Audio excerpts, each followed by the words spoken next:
Наш эфир продолжит брифинг оперативного штаба по эпидобстановке в регионе. Узнаем, сколько человек заразились коронавирусом за минувшие сутки и принимаемых мерах против распространения инфекции. Ольга Валерьевна, здравствуйте. Расскажите, пожалуйста, о эпид-ситуации в республике.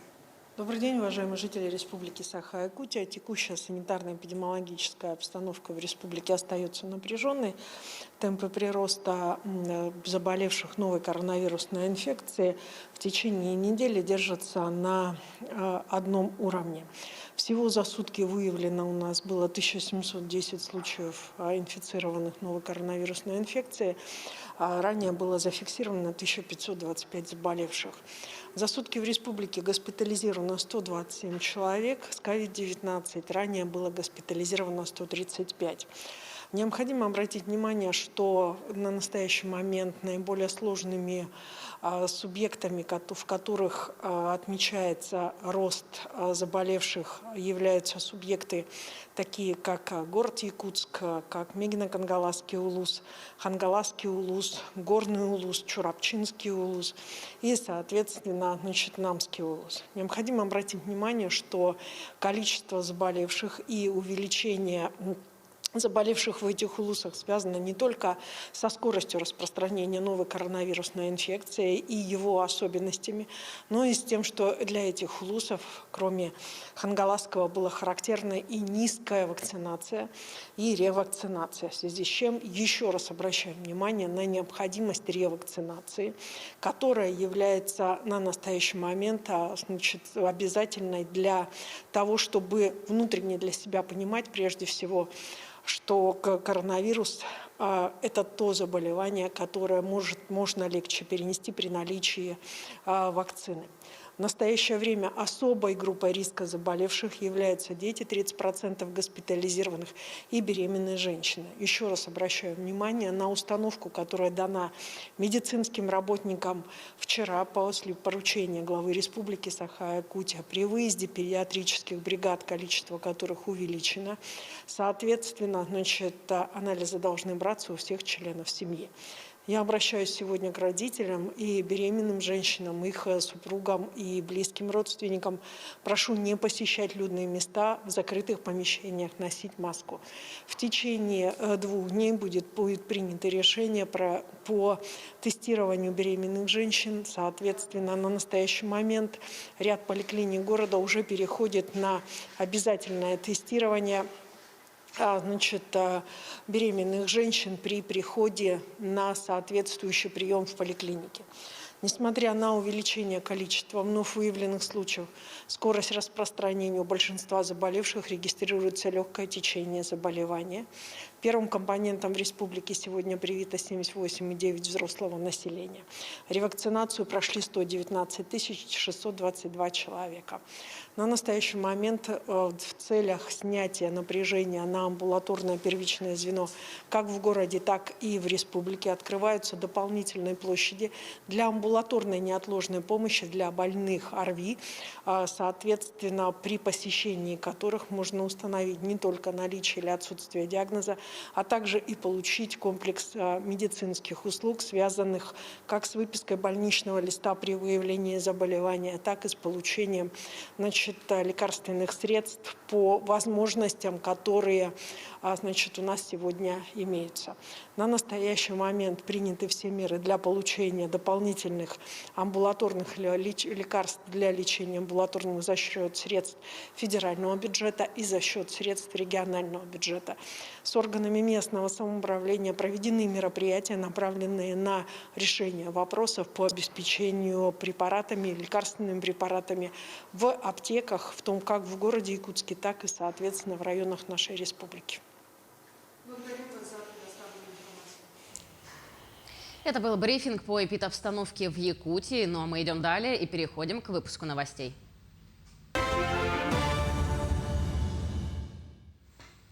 Карантин по коронавирусу для контактировавших сокращен с 14 до 7 дней.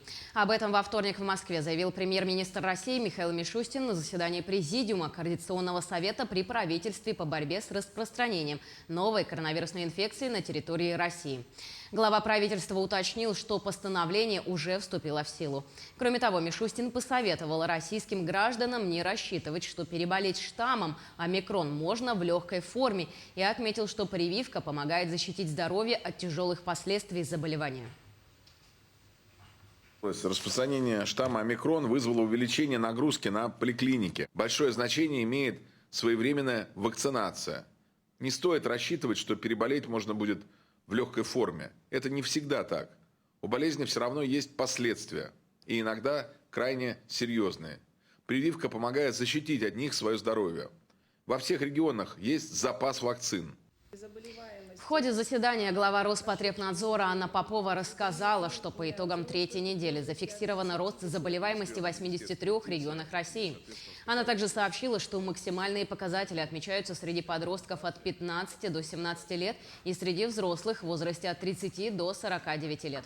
В свою очередь, министр здравоохранения России Михаил Мурашко сообщил, что Минздрав в ближайшее время опубликует рекомендации по лечению бессимптомной или легкой формы COVID-19.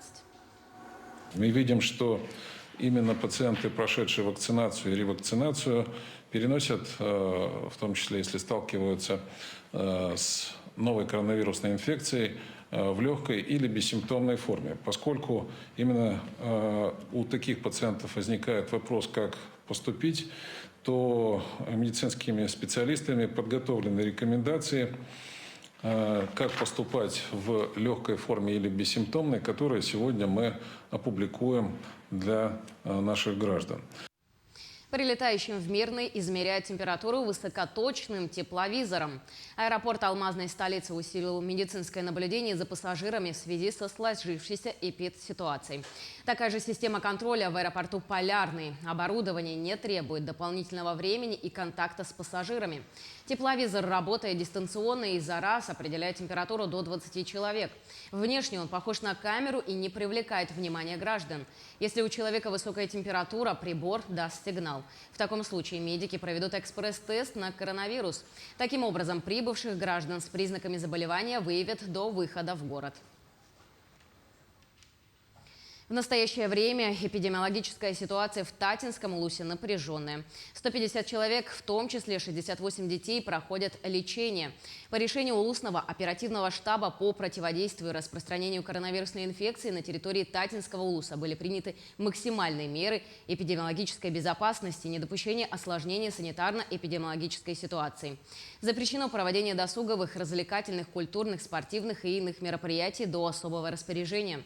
С 21 января все образовательные и дошкольные учреждения села Этыкёль и со вчерашнего дня 5 школ Улуса переведены на дистанционный формат обучения. По решению оперативного штаба Улуса принято решение кардинальное ограничить количество командировок в муниципальные районы и за пределы республики. Также ведется строгий контроль, строгий учет граждан, прибывающих на территории Улуса и за пределов республики.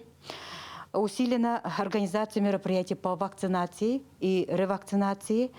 Ведется особый контроль и ежедневно предоставляется мониторинг. Работает 4 группы в дошкольных образовательных учреждениях. Это дежурные группы для детей, работников жизнеобеспечивающих предприятий.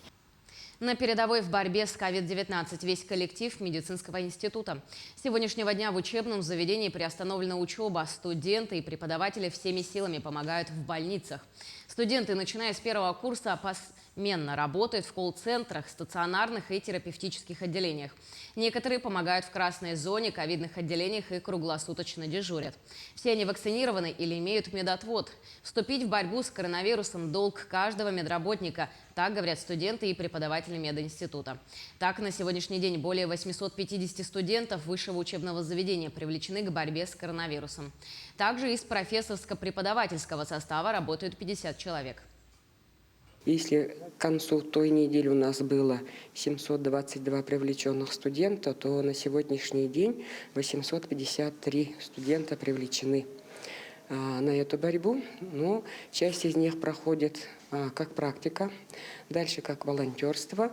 И большое количество наших обучающихся, это не только студенты, но и ординаторы, уже имеющие дипломы, уже привлечены как работники, полноценные работники с трудоустройством.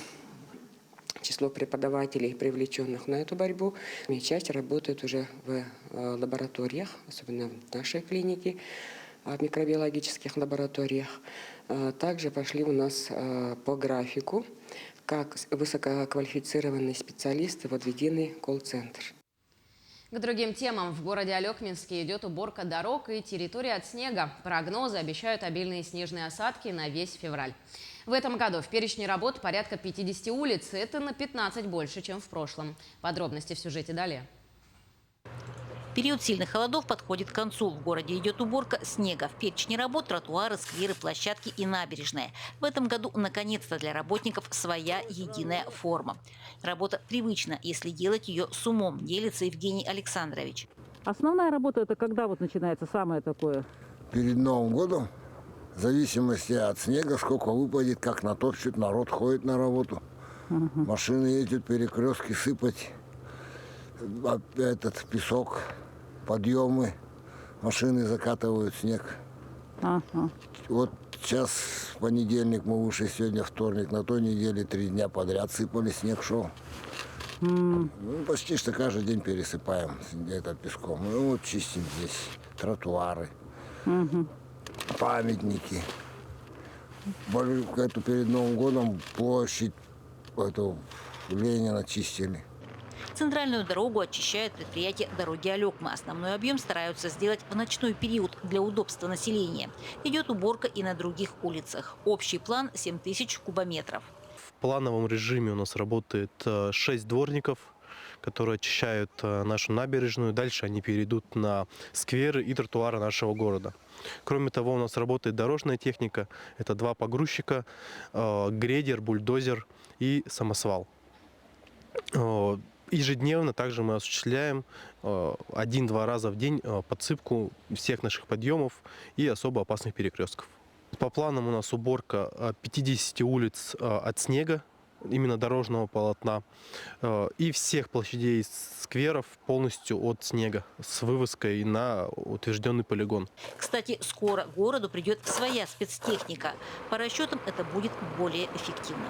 И насколько это будет выгоднее, в чем преимущество? В настоящий момент мы арендуем дорожную технику. У нас у предприятия есть только свой собственный погрузчик. Всю остальную технику мы арендуем. Собственная же дорожная техника позволит нам сэкономить на арендных средствах, сделать больше работы. Елена Фаст, Алекминск. Пенсионный фонд с середины января начал перечислять первые выплаты по мерам поддержки, передан с этого года из органов социальной защиты населения. Отделение Почты России и другие почтовые организации приступили к доставке 15 января. Банки начали зачисление средств 17 января. В республике в январе меры социальной поддержки, переданные из соцзащиты в ПФР, получат более 7 тысяч граждан. До февраля пособия и компенсации получат все, кому они ранее уже были назначены или выплачивались органами социальной защиты. В феврале средства будут выплачиваться только по новым назначениям, то есть тем, кто обратился за мерами поддержки в пенсионный фонд и центры госуслуг в январе и феврале. С марта перечисление средств вернется к обычному графику, согласно которому пособие за предыдущий месяц выплачивается в новом месяце. На этом у меня все. Мы продолжаем следить за развитием событий. Оставайтесь с нами.